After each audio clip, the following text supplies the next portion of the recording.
Mike, good to be with you. Thank you so much for your time. And I guess we're all kind of taking a deep breath after the Notre Dame Ohio State game. And I tell you what, in the midst of all the storylines of that game, it was a massive recruiting news weekend for the Fighting Irish. We've got a lot to talk about.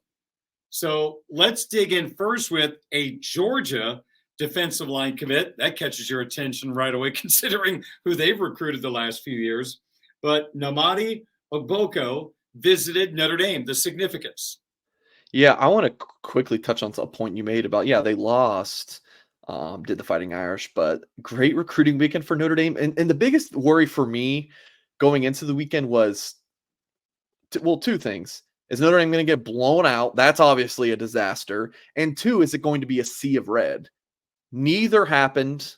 I think is what people estimating 80-20 in favor of Notre Dame. So, great recruiting weekend for Notre Dame. I mean, about half of them being commits in the 24 and 25 classes, 3 weekend, which we'll talk about, and then many targets. You got a couple in the 2024 class, and then dozen plus in the 2025 class. So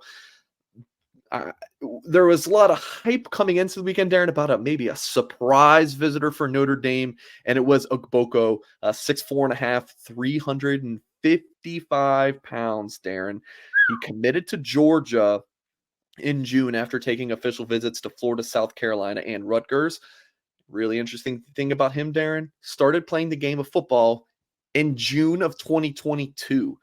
So folks watching on YouTube, his highlights here.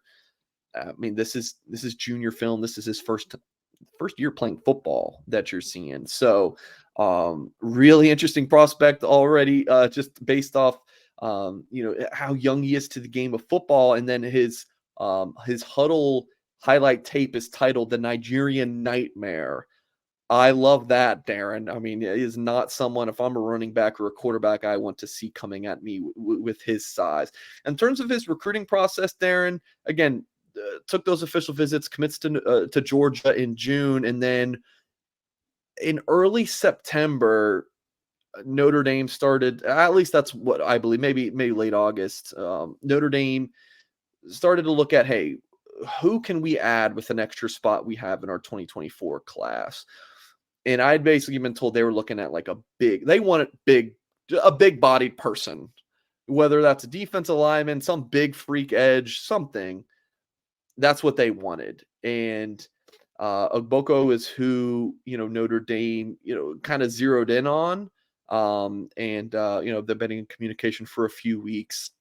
Had him up for the Ohio State game, obviously, an official visit, might I add. And we had a story on him at blueandgold.com.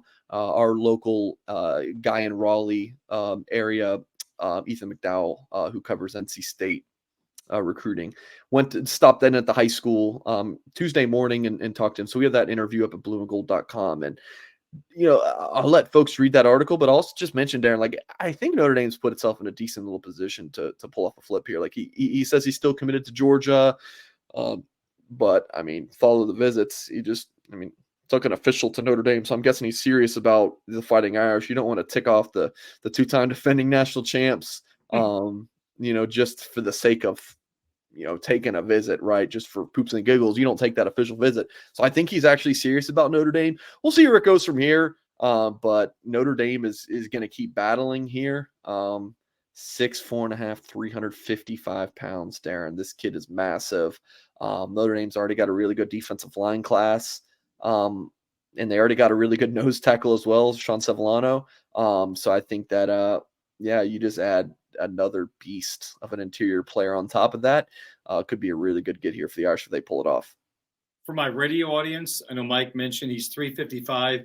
He moves very well for 355. I've seen him move perpendicular to the line of scrimmage a couple of times and pull down ball carriers. So I guess you're getting a guy without many bad habits since he was just taught the game. It's a good thing. Yeah, coaches love ball of clay when they get a prospect. You don't like that. It's so underrated, Darren. What a great football mind you have breaking that down. Just being able to not have bad habits. the size, how quickly he's really good student too. I think 3.9 GPA going into his senior year of high school. So all around, this seems like a slam dunk if Notre Dame's able to land him. Okay, very interesting story. The only negative is the Nigerian Nightmare nickname's already been taken, but I guess I'll allow it for now until we think of something else. All right, let's do some rapid fire. 3 commitments over the weekend. Let's start on the defensive side of the football with a defensive end. And actually, you know what? Let's go running back first. Let's go with Whatever you want Daniel there. Anderson. Yeah, Daniel Anderson, Bryant, Arkansas, 5'11", 190 pounds. Notre Dame offered him in early June after seeing him at Irish Invasion. And interestingly enough, going into that camp, Long Island, yes, the school in New York. I've talked more about Long Island because of Daniel Anderson's recruitment than I have in quite a long time. Notre Dame offers him, and then he picks up Mississippi State, Tennessee, Colorado, a few others after Notre Dame. And he's really impressed the Irish staff again from that camp. And then in his early junior season film, so Notre Dame went ahead and took his commitment pretty happily. And he announced it about an hour before the game. He had given the staff indication going into the visit this past weekend that he would be committing, and went ahead and pulled the trigger publicly, again announcing it. So Notre Dame's pretty happy. They got 2 running back commits in the 2025 class already. Daniel Anderson, again from Arkansas. It's been several years since Notre Dame signed a player from Arkansas, and I would love to. I wish the late great Lou Emoji were with us for obviously many reasons, but specifically about Notre Dame recruiting in Arkansas. I'm no Notre Dame historian. I would love to hear Lou and his takes on that, and the data that he could spout off just the top of his brain. But Notre Dame landing Daniel Anderson, second running back already in the 2025 class. So that means I guess Anderson's going to be part of a 6-headed running back committee in the future at Notre Dame. They got so many running backs right now. It's amazing. Running back you. Here we go. That's right. Hey, why not? All right, now let's go to the defensive side of the football. Why don't we offer a few words on C.J. May? Highland Home, Alabama. So before the next guy we'll talk about, I think it was 4 or 5. I think they're up to 6 now commits in the 25 class. The first 5 were all from the South, or maybe it's 4, but it's like, man, Notre Dame's racking up all these guys. When are they going to land a guy from Illinois? And we'll talk about that guy from Illinois in a second. 232 overall player, 19 edge per the On3 industry ranking. Again, these are all 2025 prospects that committed to Notre Dame over the weekend. I think it was 5 commits in the span of a week or something like that. Hot on the recruiting trail of the Fighting Irish. So this commitment was a little bit of a surprise. Really, I remember talking to him when he visited Notre Dame over the summer, and I was like, yeah, that's a Notre Dame kid.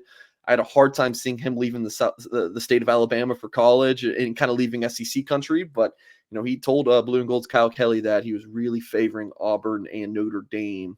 And he's really close with Notre Dame quarterback commit Deuce Knight. That was a big part of him making that decision. Just clicks with the Fighting Irish staff.